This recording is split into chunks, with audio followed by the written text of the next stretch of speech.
नमस्कार, बहुत स्वागत है आप सभी का। मैं आपके साथ अस्मिता दुबे। शुरुआत करेंगे प्रदेश का प्रश्न में। आज बात करेंगे रामसागर गांव की, जो कि बेदखल है। जी हां, आज हम आपको विस्थापन के दर्द की एक कहानी सुनाएंगे। आप उन तस्वीरों के देख भी पाएंगे। आज से 13 साल पहले जंगल में बसे एक गांव को दूसरी जगह इसलिए शिफ्ट किया गया ताकि जंगल में मौजूद जानवर भी सेफ और सुकून से रहे और साथ ही गांव वाले भी सुरक्षित अपनी जिंदगी गुजार सके। लोगों के लिए दूसरा गांव तो बसा दिया गया, लेकिन उनकी हालत बेहद खराब है। सुविधा के नाम पर उनके साथ मजाक हो रहा है। इस पूरी रिपोर्ट को देखिए। शेरों को बसाने के लिए एक पूरे गांव को उजाड़ने की दर्दनाक कहानी जो अब हकीकत बन चुकी है, आज उस कहानी से रूबरू कराने के लिए आज हम मौजूद हैं ग्राम रामसागर में। ये रामसागर वो गांव है जिसे बलौदाबाजार जिले के बार नयापारा अभ्यारण्य से महासमुंद जिले में 27 किलोमीटर दूर यहाँ पर बसाया गया है। इस गांव की अपनी एक कहानी है और वो कहानी इतनी दर्दनाक है कि आपको आज हम पूरी पिक्चर दिखाएंगे। लोगों से हम बात कराएंगे कि गांव के लोगों का जो दर्द है, आज 12 साल 13 साल बाद भी वो दर्द आज भी कायम है।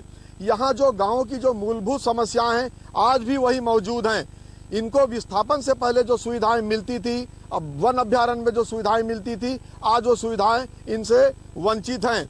इनका जीवन किस प्रकार की कठिनाइयों का जीवन बन गया है, किस प्रकार ये कठिनाइयों के दौर से गुजर रहे हैं। जीवन के हर क्षेत्र में, हर मामले में इनकी कठिनाइयां अपनी जगह मौजूद हैं।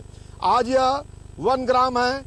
इनको सरकार ने वादा किया था कि आपके विस्थापन के बाद वहां बसते ही इसको राजस्व ग्राम कर दिया जाएगा, पर आज 13 साल बाद भी ये राजस्व ग्राम नहीं बन पाया है। और राजस्व ग्राम नहीं बनने के चलते इनको जो दिक्कतें हो रही हैं, आज उससे हम आपको रूबरू कराने जा रहे हैं।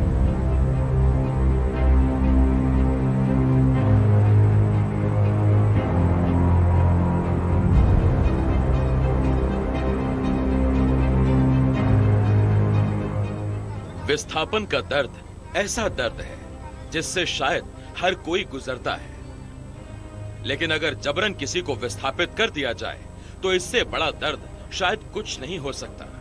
एक ऐसा ही मामला है जहां शेरों सहित अन्य वन्य प्राणियों को बसाने के लिए एक गांव को उजाड़कर उसे विस्थापित कर दिया गया। हम बात कर रहे हैं छत्तीसगढ़ के बलौदाबाजार जिले के बार नवापारा अभ्यारण्य क्षेत्र के नवापारा गांव के। इसे 2013 में विस्थापित कर महासमुंद जिले में रामसागर के नाम से बसाया गया। पूरे के पूरे गांव के विस्थापन की कहानी, दर्दनाक कहानी दिखाने के लिए आज हम ग्राम रामसागर में मौजूद हैं।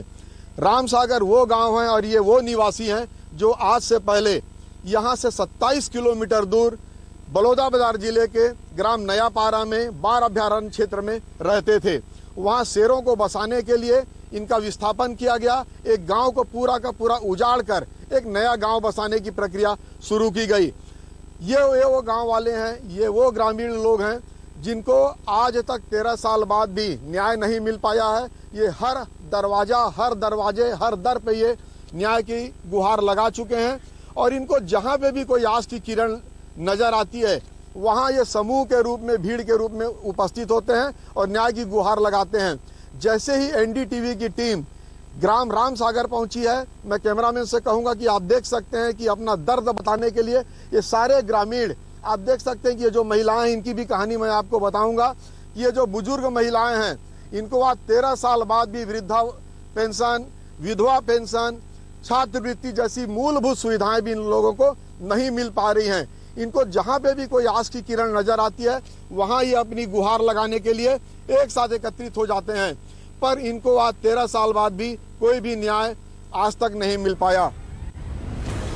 168 परिवारों को विस्थापन में हर एक परिवार को 5 एकड़ खेती की जमीन, 2 कमरे का मकान और 50,000 रुपए कैश दिए गए। सुनने में ये बहुत अच्छा लगता है, लेकिन हकीकत हैरत अंगेज है।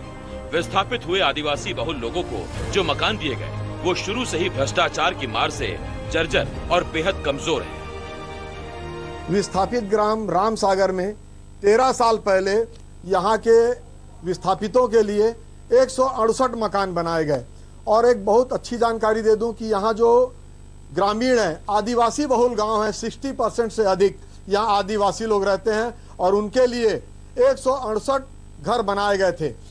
और उन घरों का निर्माण किस प्रकार से किया गया है, मैं आपको दिखाने जा रहा हूं और ये जो कहानी मैं आपको दिखाने जा रहा हूं अधिकांश घरों की है। आप ये देख सकते हैं कि इस खिड़की का क्या हाल है, कितनी ये जर्जर हो चुकी है, इसकी स्थिति क्या है आप देख सकते हैं। कैमरामैन से कहूंगा कि बगल में जो और खिड़की बनाई गई थी इसको किस प्रकार ग्रामीणों ने छोड़ के रखा है इसके जर्जर होने के चलते, ये आप देख सकते हैं। और इसके बाद इस घर के अंदर मैं आपको लेके चलूंगा और आपको बताऊंगा कि 168 लोगों को जो बलौदाबाजार जिले से लाकर महासमुंद जिले में बसाया गया, उनके लिए जो घर बनाया गया वो घर किस तरीके से बनाया गया, आज उन घरों के क्या हालात हैं, एक घर का मैं नमूना आपको दिखाना चाहूंगा। और आपको सबसे पहले मैं छत दिखा दूं कि आप देख सकते हैं कि ये छत की स्थिति क्या है, ये कब ढह जाएगा कब गिर जाएगा कहा नहीं जा सकता। और इसी डर के चलते ये घर जिस आदिवासी परिवार को मिला था, जिसको ये आवंटित हुआ था, वो परिवार यहाँ पर पैरा और जो कंडे हैं उनको यहाँ पर स्टोर करके रखा है। और ये जिसका घर है हम उन्हीं से एक चर्चा कर लेते हैं। जी अपना नाम बता दीजिए। अजय कुमार ठाकुर। अजय जी, इस घर में आप लोगों ने पैरा कंडा ये रखा हुआ है, रहते क्यों नहीं आप लोग? क्योंकि यहाँ रहने के लायक ही नहीं है सर जी।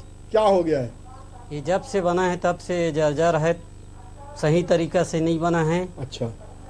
लेंटर पूरा शुरू से ही खराब है और हम लोगों को बरसात में ये डर रहता है, यहाँ पूरा कमरा में पानी टपकता है। अच्छा। अब पूरा सीढ़ आ जाता है, इसलिए डर से, और जो ढलाई है वो भी दब गया है तो डर लगता है, इसलिए हम लोग यहाँ पे नहीं रहते।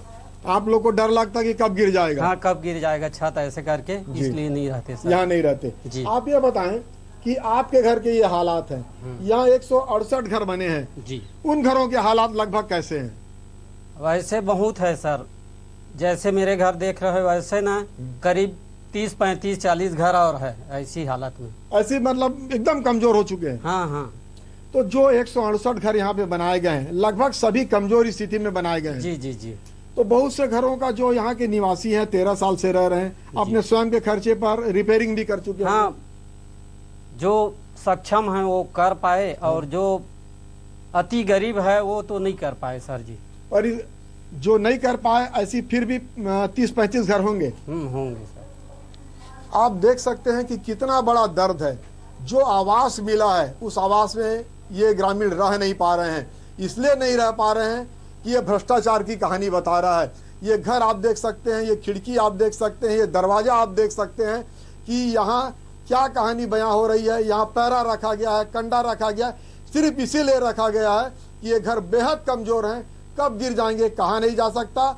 और बरसात के दिनों में यहाँ लगातार तत्कालीन सरकार ने तब इन ग्रामवासियों से मूलभूत जरूरतों, रोटी कपड़ा और मकान के साथ खेती किसानी के सारे संसाधन देने का वादा किया। आज 10 साल से ज्यादा समय हो चुका है, सरकारें बदल गई, लेकिन आज भी मूलभूत जरूरतें तो छोड़िए, आज तक ये गांव राजस्व रिकॉर्ड में दर्ज तक नहीं किया गया। महासमुंद जिला एक कृषि प्रधान जिला है।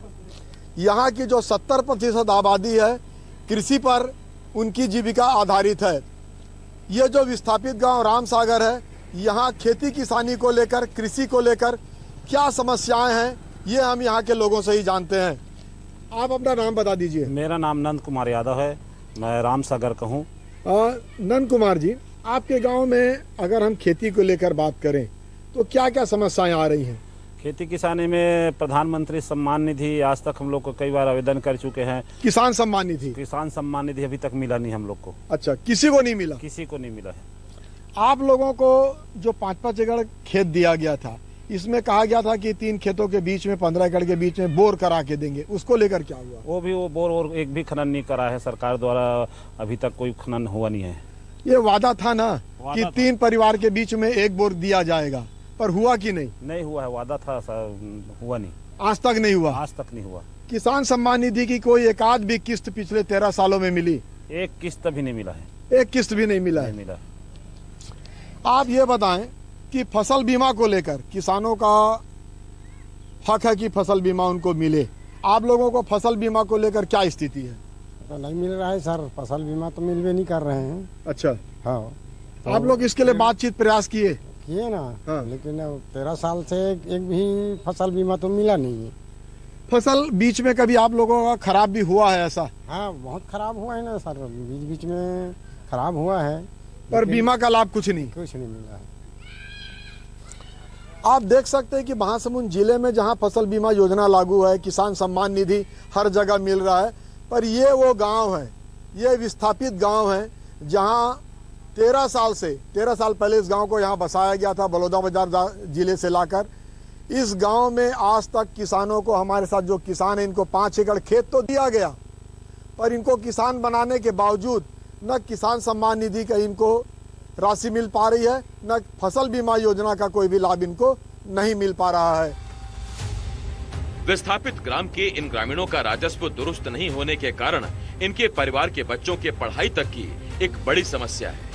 इसके अलावा जमीन का खसरा, नक्शा, आय, जाति, निवास जैसे कागजात भी राजस्व रिकॉर्ड में दर्ज नहीं होने की वजह से नहीं बन पा रहे।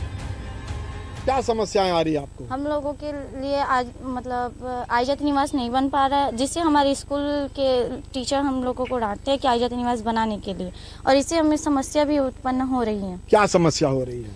आय जाति निवास नहीं बन रहा है, जिसकी वजह से हमें छात्रवृत्ति नहीं मिल पा रहा है। अच्छा, छात्रवृत्ति नहीं मिल पा रही है। अच्छा, और जिससे कि हम लोग 2 साल, मतलब मैं तो 2 साल से छात्रवृत्ति से वंचित हूँ, और बहुत से लोग जो अभी तक से आय जाति निवास नहीं बना पा रहे वो भी वंचित हैं सर। आपने इसके लिए प्रयास किया? यस सर, मैंने प्रयास किया। महासमुंद 4 बार चली गई हूँ, और अभी एक बार तो बलौदाबाजार भी चली गई हूँ। अच्छा, आप यहाँ तक गई पर अभी तक कुछ नहीं हुआ? नहीं बन पाया सर अभी तक कुछ भी। आप देखिए कि छोटी सी बच्ची है जो 10वीं पढ़ती है।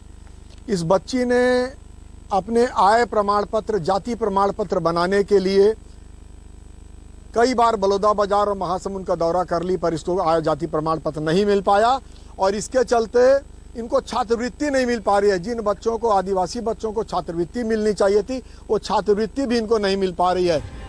किसान कर्ज लेना चाहते हैं, लेकिन इन किसानों को कोई बैंक कागजात की वजह से स्वीकार नहीं कर पा रहा। ऐसे में किसान बीते 13 वर्षों में अनेक बार प्रशासन के चौखट पर माथा रगड़ चुके हैं, लेकिन आज तक इनकी समस्या का समाधान नहीं हो पाया। मई 2013 में रामसागर आने के बाद से अब तक 12 वर्षों में रामसागर को राजस्व ग्राम का दर्जा नहीं मिल पाया है। आज 1100 से ज्यादा की आबादी वाले रामसागर में पानी के लिए एकमात्र बोरवेल है, जहां से लोग 1.5 किलोमीटर दूर दूर तक पानी लेकर जाते हैं। गांव में और किसी भी जीवन के लिए जो मूलभूत चीजें हैं, बिजली, पानी, सड़क, सारी समस्याएं यहाँ मौजूद हैं। हम आपको पानी के बारे में बताना चाह रहे हैं कि लगभग इस गांव के विस्थापित गांव जो 13 साल पहले यहाँ बसाया गया था, पानी की बहुत बड़ी समस्या है। लगभग 1100 साढ़े 1100 की आबादी है, और आप देख सकते हैं कि बहुत विस्तृत क्षेत्र में इस गांव को बसाया गया है, पर सिर्फ पानी के लिए एकमात्र साधन आप देख सकते हैं कि जो मेरे पीछे ये जो बोरवेल है, ये एकमात्र साधन है, और यहीं से पानी की सारी जो जरूरतें पूरी होती हैं, यहीं से पानी लेकर लोग दूर दूर तक जाते हैं। अब मैं कैमरामैन से कहूंगा कि इस दोपहर में जो महिलाएं हैं, दिन भर जो पानी के लिए कवायद करती हैं, उनको दिखाएं। आप देख सकते हैं कि ये महिलाएं, हर उम्र की महिलाएं यहाँ पर मौजूद है। और सबसे पहले मैं दिखाना चाहूंगा कि एक छोटी सी जो बिटिया है, ये भी एक पानी के लिए यहाँ तक आई हुई है। मैं इसी से ही बात करता हूँ। जी, अपना नाम बताओ बेटा, क्या नाम है? काव्या। अच्छा, क्या लेने आए हो आप? पानी। कहाँ ले जा रहे हो? अपने घर ले जा रहे हो? हाँ। अच्छा, आप देख सकते हैं कि जो लड़की ठीक से बात भी नहीं कर पाती है, उसको भी पानी के लिए इस भरी दोपहरी में मशक्कत करना पड़ रहा है। और अब इसके साथ जो बुजुर्ग महिलाएं हैं, वो महिलाएं जो इस दोपहरी में जिनको घर में आराम करना चाहिए, वो पानी के लिए मशक्कत कर रही हैं। दाई, तोर नाम बता। भगवती दुबे। भगवती, का लेबर आए है? पानी। तोर घर कतका दूर है? बहुत दूर है। पानी कतका बार आता लेबर? हम दिन भर डोहारत था साहब, बिजली बंद हो जाए कि नहीं सुरतावन पानी आथन लाने बा। अच्छा, पानी डोहार तो दिन भर। हाँ। और घर दुरिया है। हाँ। आप अपना नाम बता दीजिए। सरस्वती निषाद। ये पानी के लिए और कोई साधन है कि नहीं? नहीं सर। सिर्फ एक ही है? हाँ। यहीं से नहाने के लिए, निस्तारी के लिए, पीने के लिए सारा पानी यहीं से लेते हैं? हाँ, आप लोग सबके लिए यहीं से ले जाते हैं। यहीं से ले जाते हैं? दिन भर पानी आप लोग को ढुलाना पड़ता है यहाँ से? हाँ सर। अच्छा, दाई तोर नाम बता। कुलेश्वर निषाद। तुम पानी हेल ले थो हाँ लाइट गोल हो गए तब कैसे कर थो का करथन घर अपन देह काकर बोर काकर खेत काकर खाल में किंदरा रहथन भाई पानी के लिए पानी और कहीं नहीं है। नहीं है। इस गांव के 100 से ज्यादा वृद्ध महिला पुरुष, विधवा महिलाएं और तलाकशुदा महिलाओं को पिछले 12 वर्षों से ना तो वृद्धा पेंशन, ना तो निराश्रित पेंशन और ना ही विधवा पेंशन मिल रही है। जी आप अपना नाम बता दीजिए। मोतीराम। मोतीराम, कहाँ रहता? यही यहाँ राम सागर में। हाँ। क्या समस्या है? हमारे वृद्धा पेंशन नहीं मिले साहब। नहीं मिला थे? हाँ। कत साल से नहीं मिला थे? शुरू से नहीं मिला, 72 साल उम्र हो गई। ये देख कार्ड है। अच्छा ठीक है, ये आपके कार्ड है। ठीक, पकड़िए इसको आप। तो आपको कोई भी पेंशन नहीं मिल रहा है? नहीं। अच्छा, आपका नाम बता दीजिए। पुन्नी भाई। पुन्नी बाई, आप ला वृद्धा पेंशन मिला थे? नहीं नहीं मिला थे। और कोई पेंशन मिला थे कि नहीं मिला थे? कब से नहीं मिला थे? शुरू से नहीं पाता। अच्छा, ये आपकी पत्नी है? तो दोनों को नहीं मिल रहा है। आप देख सकते हैं कि हमारे साथ एक बुजुर्ग दंपत्ति है, पति पत्नी है। दोनों की उम्र जो है 70-72 साल हो चुकी है, पर इन दोनों को पिछले 13 साल से कोई भी पेंशन, वृद्धा पेंशन जो इनका हक है, वो आज तक इनको नहीं मिल पाया है। आगे और भी चर्चा करते हैं। जी आप अपना नाम बता दीजिए। हीरामणि मिश्रा। अच्छा मिश्रा जी, क्या समस्या है? सबके समस्या है। पेंशन मिल रहा है? नहीं मिला है। पेंशन नहीं मिल रहा है? नहीं। कौन सा पेंशन आप चाहते हैं? वृद्धा पेंशन। वृद्धा पेंशन आपको नहीं मिल रहा है? नहीं मिल रहा है। आपकी पत्नी भी है साथ में? हाँ। अच्छा, उनको मिल रहा है? नहीं। अच्छा जी, आप अपना नाम बता दीजिए। रुक्मणी मिश्रा। अच्छा, ये आपके पति हैं? हाँ। वृद्धा पेंशन नहीं मिल रहा आप लोग को? नहीं। कितने साल हो गए? अब एको घबनी में ठोके है ना मने। एक बार भी नहीं मिला? हाँ। कहीं आप लोग इसके लिए आवेदन किए थे? हाँ कर पे नहीं आई। पर उसके बाद भी नहीं मिला? हाँ। हमने 2 बुजुर्गों को रूबरू कराया है जिनको 70-75 साल की उम्र में आज तक वृद्धा पेंशन का लाभ दोनों पति पत्नियों को नहीं मिल पाया है। ग्राम राम सागर के लगभग 130 से ज्यादा छात्र छात्राओं का न तो जाति प्रमाण पत्र बन पा रहा है, न ही उन्हें छात्रवृत्ति मिल पा रही है। जाति प्रमाण पत्र के नहीं होने के चलते आदिवासी, अनुसूचित जाति और पिछड़ा वर्ग के छात्र छात्राओं को आरक्षण का लाभ भी नहीं मिल पा रहा। अपना नाम बताएं। मेरा नाम डोमेंद्र ठाकुर है। किस क्लास से पढ़ते हैं? मैं 12th में हूँ। डोमेन, क्या समस्याएं आ रही हैं? इस जाति के कारण सर। क्या नहीं बन पा रहा है? जाति के कारण स्कूल में भी समस्या हो जाता है और छात्रवृत्ति भी नहीं मिल पा रहा है। हाँ। मैडम सर लोग बोलते हैं कि जल्दी से जल्दी जाति बनाओ। हाँ। तभी जाति प्रमाण पत्र? जी सर। अच्छा, और आय प्रमाण पत्र? वो तो बन चुका है। जाति नहीं बन पा रहा है? जाति नहीं बन पा रहा है। आगे क्या समस्याएं होंगी? आगे नौकरी की समस्या हो जाएगी, नहीं मिल पाएगा। नहीं मिल पाएगा? जी सर। ऐसा और भी बच्चों के साथ है? जी सर, बहुत बच्चे हैं। इनका भी जाति प्रमाण पत्र नहीं बन पा रहा है? जी सर। और भी जो बच्चे हैं उनको भी छात्रवृत्ति नहीं मिल रही है? यस सर, नहीं मिल पा रही है। नहीं मिल पा रही है? Yes sir. लड़के लड़कियां दोनों हैं? हाँ, दोनों है सर। नहीं बन पा रही है। हाँ। आप देख सकते हैं कि कितनी बड़ी समस्या है कि जो ये छोटे छोटे बच्चे हैं जो स्कूल जाते हैं, 10वीं में पढ़ रहे हैं, 12वीं में पढ़ रहे हैं, जिनको आगे चलकर नौकरी करना है, आरक्षण का लाभ जिनको मिलना है, उनको ना तो छात्रवृत्ति मिल पा रही है, न ही इनको जाति प्रमाण पत्र बन पा रहा है। ये छात्रों के साथ बहुत बड़ी समस्या है। रोजगार का हाल भी बेहाल है। विस्थापन से पहले ग्राम वासियों को अभयारण्य क्षेत्र में भरपूर रोजगार मिलता था, अच्छी आमदनी थी, लेकिन अब पिछले 12 वर्षों में रोजगार गारंटी का काम भी शुरू नहीं हो पाया। राम सागर में रोजगार को लेकर बड़ी समस्याएं हैं। हम सीधे इन्हीं से जानते हैं कि क्या समस्याएं आ रही हैं। आप अपना नाम बता दीजिए। दिनेश कुमार यादव, राम सागर। यादव जी, रोजगार को लेकर आप ये बताएं कि आप लोग जब 13 साल पहले बलौदाबाजार जिले के ग्राम नयापारा में थे तो वहाँ क्या हालात थे और यहाँ अभी फिलहाल में क्या हालात है रोजगार को लेकर, ये आप बताएं। हम बलौदाबाजार जिले में थे तो 100 दिन का रोजगार मिलता था। और यहाँ जब 2013 में व्यवस्थापन हुआ तो अभी तक 1 हफ्ता का भी नहीं मिल पा रहा है। हम लोग का रोजगार के नाम से हम लोग का कोई काम नहीं मिल पा रहा है। यहाँ रोजगार गारंटी योजना चल रही कि नहीं? नहीं चल रहा है, बिल्कुल नहीं चल रही। नहीं। 13 साल में कभी मनरेगा के तहत कोई काम? एक साल चला था सर, उसके बाद बंद है। 1 साल चला था। बंद है, क्यों झूठ बोलेंगे, 1 साल चला था। तो रोजगार गारंटी का कोई भी काम नहीं हो रहा है? नहीं कोई। वहाँ और क्या रोजगार मिलता था यहाँ जो नहीं मिल पा रहा है? वहाँ सर वन विभाग में अपना पत्ता वगैरह रोड का आइट साइड का छपाई वगैरह का ये सब चीज का मिलता था। झाड़ का फिलिंग करना था। हाँ। ये सब मतलब वहाँ काम का कमी नहीं था। वहाँ रोजगार मिलता था? रोजगार वहाँ फुल मिलता था। अच्छा। अब बलौदा जिले में अपना नया पारा में हाँ। सब चीज मिलता था। वन से संबंधित, वनोपज से संबंधित? वन से पूरा काम मिलता था हम लोग को। अच्छा। और यहाँ आने के बाद न कुछ नहीं मिल रहा है। मनरेगा के न काम मिल रहा है न कुछ। यहाँ समस्या ही समस्या है। तो यहाँ जो वन विभाग से संबंधित रोजगार मिलता था यहाँ मिल रहा है कि नहीं? नहीं मिल रहा है सर। वनोपज से कोई फायदा? नहीं, कोई फायदा उतना नहीं? कोई फायदा नहीं सर। फायदा रहता तो इतना बोलना नहीं पड़ता। साल 2013 में 168 परिवारों के लगभग 650 ग्रामीण यहाँ आए थे। अब आबादी बढ़कर 1100 से अधिक हो गई है। लेकिन प्रधानमंत्री आवास योजना यहाँ लागू ही नहीं है।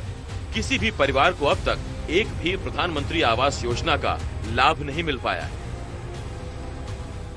कि यहाँ परिवार की संख्या बढ़ रही है? जी बढ़ रही है ना, सदस्य बढ़ते जा रहे हैं। जी जी। प्रधानमंत्री आवास योजना सब जगह चल रहा है, पर आपके गांव में क्या हाल है? नहीं मिल रहा है सर। यहाँ पर प्रधानमंत्री आवास का अभी तक 13 साल में एक भी नहीं मिल रहा है। हाँ। मैं पिछले बार सरपंच या सचिव को बोला कि सर यहाँ भी लोग लेगा 40-45 लोग लड़का है, शादीशुदा हो गया है, कम से कम उसको तो प्रधानमंत्री आवास मिलना चाहिए सर के। तो बोल दिया सीधा ही से यहाँ तो वन विभाग है यार, यहाँ कहाँ आएगा, ऐसे बोल दिया। वो आपको तो सरकार ने 168 बना के दे दिया, ऐसे डायरेक्ट बोल दिया। और अब कोई यहाँ के लिए कोई स्वीकृति नहीं है? नहीं है, अभी तक नहीं मिल रहा है। आप ये बताएं कि यहाँ जब परिवार बढ़ रहा है तो बच्चे इसी प्रकार के मकानों में अब रह रहे हैं। आप देख सकते हैं कि यहाँ 168 मकान 13 साल पहले बना के दिया गया, जब यहाँ 650 लोग आए थे।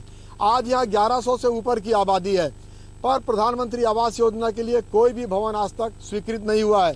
और जो सबसे बड़ी मजबूरी है, मैं आपको दिखाऊं कि ये जो इस प्रकार के मकान, यहाँ के जो ग्रामीण है मजबूरी में इस प्रकार के मकान बनाकर रह रहे हैं। हमारे साथ और भी एक ग्रामीण है यहाँ पर, उनसे बात करते हैं। जी आप अपना नाम बता दीजिए। मेरा नाम ललित कुमार ध्रुव है। ध्रुव साहब, आप ये बताएं कि आप आदिवासी समाज से हैं। जी जी। क्या हाल है प्रधानमंत्री आवास को लेकर? अभी तक तो नहीं मिला सर, एक भी लड़का को नहीं मिला है। 18 वर्ष हो गए हैं। हाँ। शादी भी हो गए है लड़के लोग को। अच्छा। और सरपंच लोग को पूछे तो आपके यहाँ तो पक्का मकान मिल चुका है। हाँ। ऐसे बोले सरपंच। तो आपने बताया नहीं 13 साल पहले बना है? वो बोला ना 13 साल पहले बना, तो नहीं मिल सकता ना यहाँ, ऐसे बोला है। नहीं मिल सकता बोल रहे हैं? जी जी। आप लोगों ने और कहीं प्रयास किया? पंचायत में प्रयास किया सर, पर कुछ नहीं हुआ। पहाड़ों और जंगल के बीच बसाए गए रामसागर तक पक्की सड़क बनाने का वादा था, लेकिन आज तक पक्की सड़क नहीं बनी और न ही टूटे हुए पुल को सुधारा गया। आपके गांव में आते तक जो हमने देखा कि कच्ची सड़क है, दूर तक सड़क का निर्माण क्यों नहीं हो पा रहा है? सरकार बोला था कि रोड पक्की रोड बना के देंगे, रोड अभी तक बना नहीं है, पूरा कच्ची है। और बरसात में जब बारिश होता है तो आने जाने के लिए पूरा आवागमन पूरा बंद हो जाता है, स्कूल जा नहीं पाते बच्चे लोग, पूरा ऐसा जर्जर हो जाता है। कच्ची जो रोड है।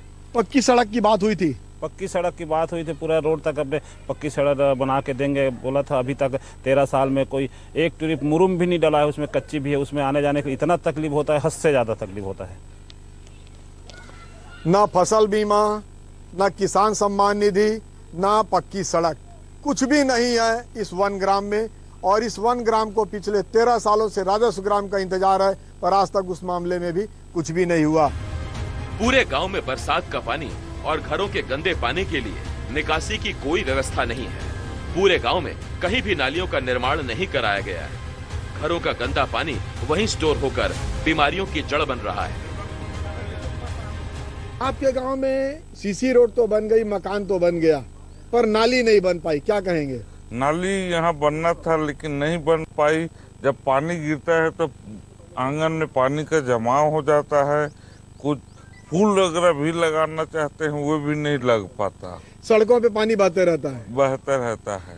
साल भर जो आपके घरों का जो पानी है, जो गंदा पानी निकलना चाहिए, वो कैसा होता है? वो वहीं भरा रहता है। जब गर्मी का दिन है तो अभी सही है। हाँ। और ऊपर है तो ठीक है। और कई तो ऐसे है जहाँ मच्छर बहुत ज्यादा हो जाता है, पानी रुक जाता है। पानी रुक जाता है। पानी निकासी का कोई साधन नहीं है? कोई साधन नहीं है। तकलीफ है इसको लेकर? तकलीफ है। आप सुन सकते हैं कि जिस गांव में ना पेयजल के लिए व्यवस्था है, ना निस्तारी की व्यवस्था है, वहाँ नाली की भी व्यवस्था नहीं है। साल भर पानी निकालने के लिए भी जो चाहिए होता है उसके लिए भी कोई व्यवस्था नहीं की गई। सड़क बनाकर छोड़ दिया गया है, पर नाली का निर्माण पिछले 13 सालों में नाली का निर्माण नहीं किया गया है। यहाँ पानी का जमाव हो जाता है, पानी के जमाव के चलते मच्छर पनपते हैं और जिसको लेकर यहाँ बीमारियां भी बढ़ती हैं। चिंता की बात यह है कि जिस रामसागर गांव में 5 एकड़ ऊबड़ खाबड़ जमीन देकर ग्रामीणों को किसान बताया गया, वहां पिछले 12 वर्षों में किसी भी किसान को ना तो प्रधानमंत्री किसान सम्मान निधि मिली, न ही किसी किसान को फसल बीमा का लाभ मिल रहा है। 15 एकड़ खेत पर सिंचाई के लिए एक बोरवेल का वादा किया गया था, लेकिन आज तक एक भी बोरवेल नहीं मिला। स्थिति आपकी सोच से भी ज्यादा विकराल है। ये कहां आ गए हम, विस्थापन का दर्द, जीवन संघर्ष की दास्तान। आजाद भारत में काला पानी की सजा जैसा हो गया है। इसके लिए एक ही लाइन कहना चाहूँगा कि अब लगता है जिंदगी की जिंदगी से बड़ी सजा नहीं। क्यों जी रहा हूँ मैं जब इस जिंदगी में कुछ बचा ही नहीं। मौत को तरस गई है ये जिंदगी, मौत भी कहती है कि क्यों फना होकर सुकून मिले तुझे, तेरे वास्ते जिंदगी से बड़ी सजा नहीं। एनडीटीवी के लिए महासमुंद जिले के रामसागर ग्राम से कृष्णानंद दुबे। और इसी के साथ इस स्पेशल बुलेटिन में फिलहाल इतना ही।